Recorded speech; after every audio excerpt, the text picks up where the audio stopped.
Plus, where's the danger should Congress fail to repeal Don't Ask, Don't Tell? We'll hear from a decorated officer who says he was booted from the military because he's gay. And we'll take it behind the day's political headlines. It's all next on Face to Face.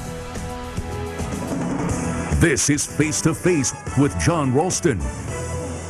Pleasure to be here, John. Thank you. And when we come back, we will use the occasion of the House voting to repeal Don't Ask, Don't Tell to get some local perspective from a man, a highly decorated officer who was kicked out of the Army, of the Air Force, for being gay. Back in a moment.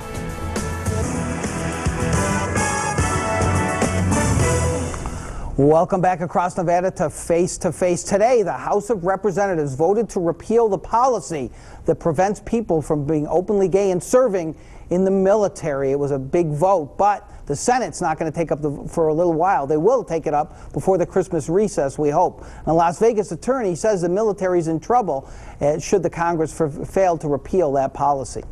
John Cereso was discharged from the Air Force in 1990, 3 years before Don't Ask, Don't Tell became policy. He joins us to talk about his experience and what he fears for the military. Appreciate your willingness to come on the program, sir. Thanks for having me. All right, let's talk about your reaction first, since it is just fresh news. When you heard that the House did this, what was your reaction? I'm very glad to see that it's finally moving forward.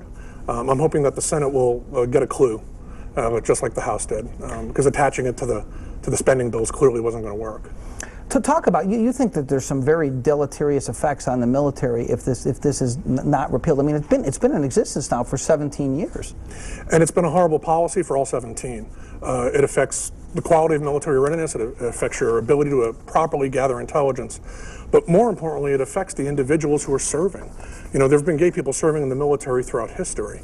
And, you know, if you, even accepting the 10% figure that most people do for gay people being in the population, I think that percentage on my experience is higher in the military. But now you're talking, there's how many people serving? Let's say there's 100,000 over in Afghanistan. At least 10,000 of them are gay. You know, and those people are being crippled in a cruel and unusual way. That the government just doesn't do to anybody else. Crippled by having to have the burden of hiding who they really are, in addition to being in a war zone. Right. You know, there's not enough stress with being shot at, you know, on a hill in Afghanistan. Now you're talking about, you've got your husband, your domestic partner, your lover. They're back in the States. They're worried about you. You're worried about them, and you can't communicate and do it in the open manner that anybody else would. You have to change pronouns. You have to come up with codes. You got to do all kinds of stupid things because you don't have enough stress to deal with already. Back in the early 90s, you were a sergeant. Yes. In the Air Force, and there was no policy like that. No, it was essentially you had to answer these questionnaires that asked these very pointed questions. And when you acknowledged that you were gay, I believe, you correct me if I'm wrong, you were read your Miranda rights. Oh yes, I was about to take a polygraph for a top secret clearance, and they asked back then 2 questions: are you homosexual or bisexual, and have you ever committed any homosexual or bisexual acts? And knowing that I was going to fail those, I decided to tell my security officer, who immediately pulled out his Miranda card. Miranda, you know, just the way they do on TV. You know, you have the right to remain silent, etc. They repossessed my military ID card. It was pretty horrendous. Did you know that was going to happen? I mean, no, I had no clue. What did you think would happen when you came out? It was honestly, it was a pretty selective assignment. I'd been groomed for that, and I was really hopeful that they were just going to let me serve. I was hopeful that they were going to say, "Well, just keep your mouth shut and do your job, and we won't worry about it." In my naivete, this was, you know, some time ago. It was 20 years ago now. You know, I always suspected there could be a problem, and up to being put in jail. I actually went out, and I hadn't come out to my family at this point. So I went home the week before the military found out and told my parents, just in case I was calling them from the base jail to say, hey, I was arrested for this. Let me ask your reaction after you're expelled from the military, essentially. You have to go back into private life, and you watch the progression of events. Mm-hmm. Bill Clinton did not want to sign that compromise. He wanted, but he did. He was a pragmatist, is what he said at the time, and signed this policy. What was your reaction in 1993 when it was passed? It was difficult. You know, I like President Clinton, and I think he gave up a lot of political capital in trying to push an issue that, frankly, he campaigned on. He said he was going to allow gays to serve when he campaigned. So as most of the candidates for office since then. And yet it astounds me that to this day, we're still arguing about this policy, despite the fact that the candidate has said, you elect me, I'm going to do this. Well, we elect him, and Now Congress says, oh, no, we can't do that. That's just ludicrous to me. You don't blame President Obama, who promised during his campaign it was time to end this, that he hasn't gotten it done? I'm disappointed that he hasn't gotten it done, but it's not just up to him. You know, Congress has to pass the law. They've got to do what they've got to do to repeal this, and they're just not doing it. What gets me is the just political infighting. They use this as a hot potato, and they forget that there are real people attached to this. If you look at the way these candidates go, yes, we're going to repeal. Then it's, we'll repeal when the military says we can do this and it won't harm readiness.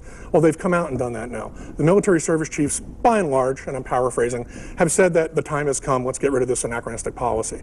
We've surveyed the military members to see if this was okay. Now, that's pretty unprecedented. We don't do that. The military is, here's your orders, go carry them out. So for us to sit here and say 70% of the military, which was, I believe, the figure in the study that just came out, says that they don't mind gay people serving.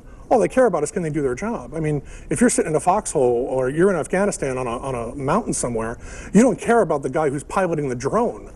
You know, whether he's sleeping with a man or a woman, you care that he's going to be able to save your life. You don't find it possible at all that it could be disruptive to the military? Because that is the main argument. It's bogus. Completely bogus. It was bogus 20 years ago when I was in. I can tell you that when I came out, and I was in the military before I really accepted who I was.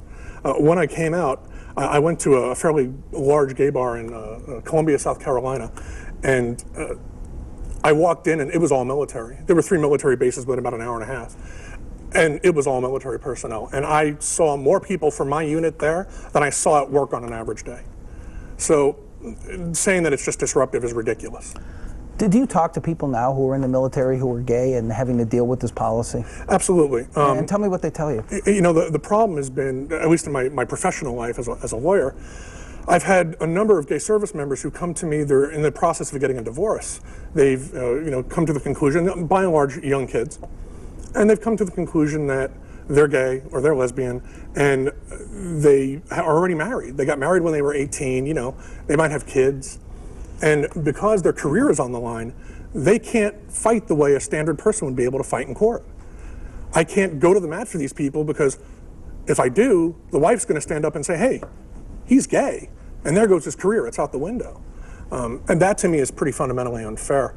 I think the best example of the way it comes out, though, is if you think about the folks who are here who have lovers who are in Afghanistan, in Iraq, your lover is killed or injured, and your spouse, the person you love the most in the world, the person you need to be able to recover, you need that emotional support, can't even get on base. They're not a family member. They're not entitled to survivor benefits, if you're killed. And they can't assist you in your recovery. Because if they do, that's it, you're done. Your career is over. How you can ask somebody who's being shot at and risking their lives for our freedoms to go ahead and just punish themselves that way doesn't make any sense. And if it affected readiness, I'd be all about it. I can understand then. But these are the same arguments they were using to keep blacks from integrating with whites in the military. It's the same exact argument. People have used that argument with the civil rights movement. Mr. Cereso, I really appreciate your willingness to be so open about your story here on the program, and we'll be watching along with you. Happy holidays to you. Thanks for coming on. Thanks. When we come back, we're going to